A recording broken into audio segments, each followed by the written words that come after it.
ఏదైతే గౌరవ మంత్రి గారు మాట్లాడింది, ఆయన ఇంతకుముందు స్పీకర్గా కూడా చేశాడు ఉమ్మడి రాష్ట్రంలో, స్పీకర్గా కూర్చారు. అప్పుడు నేను ఆ సభలో మంత్రిగా కూడా ఉన్నాను. నాకు కూడా నిబంధనలు తెలుసు, సభ్యులకు కూడా, అందరికీ కూడా, సీనియర్ సభ్యులు అందరికీ తెలుసు. నిబంధనలు ఒకరికే వర్తించవు అధ్యక్ష, ఇద్దరికీ వర్తిస్తాయి. చర్చీ బెంచీకి వర్తిస్తాయి, యువత అపోజిషన్ బెంచీకి వర్తిస్తాయి నిబంధనలు. ఆ నిబంధనల ప్రకారమే తమరు వచ్చి మీద దాని నుంచి చేస్తారు.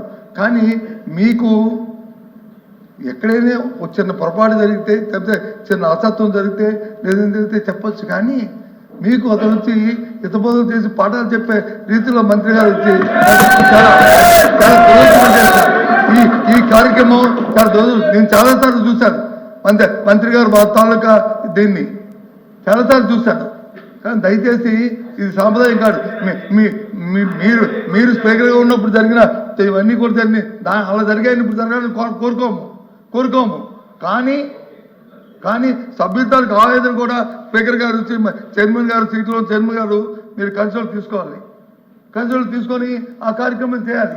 మా డిమాండ్ ఒకటే, మేము చేయమని అడుగుతున్నాం. బయట చెప్తున్నారు, అక్కడ ఏం చెప్పారు, ఇంట కానీ బయట కానీ రోడ్డు మీద కానీ ఎక్కడైనా సరే దాని గురించి చర్చిస్తూ ఉన్నారు. చర్చమని అడుగుతున్నాం. మేము అంతగా చెప్పలేదు. స్పీకర్ గారికి వచ్చి తరం చేస్తూ స్పీకర్ గారికి, చైర్మన్ గారికి వచ్చి మీరు వచ్చి పాఠాలు చెప్పడం అనేది చాలా శోచనీయం అధ్యక్ష. దీన్ని పూర్తిగా మీకు అనుసరణ నిబంధనల ప్రకారం జరగాలని కోరుకుంటున్నాం.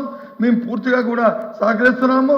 కానీ ప్రభుత్వంలో ఉన్న ఎవరైతే సభ్యులు ఉన్నారో, ఎవరైతే మంత్రులు ఉన్నారో వాళ్ళే మాట్లాడుతూ, వారే భాషని తోలనాడుతూ, వాళ్ళే కార్యక్రమాలు చేస్తూ ఈ కార్యక్రమాలు చేస్తున్నారు అధ్యక్ష. మీ ఎక్కడైనా సరే సభ్యులు తప్పుగా మాట్లాడేది కానీ రికార్డులో చూపెట్టండి అధ్యక్ష. లేదా కార్యక్రమం మీరు చెప్తే మీతో మా డిమాండ్ ఈ కార్యక్రమం చర్చ జరగాలి. ఎవరైతే డిఎస్సీ అక్రమాలు జరిగారో దాని మీద జరగాలి.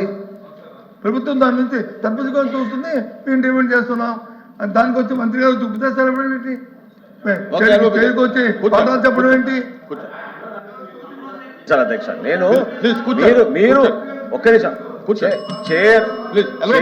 చైర్ గురించి ఏ విధంగా గౌరవించాలో మాకు తెలుసండి. ప్రభుత్వం నుంచి 100% గౌరవిస్తాం చైర్ ని. నేను I want to assist you, అంటే ప్రొసీజర్ గురించి మీరు అన్నారు కాబట్టి I want to assist you.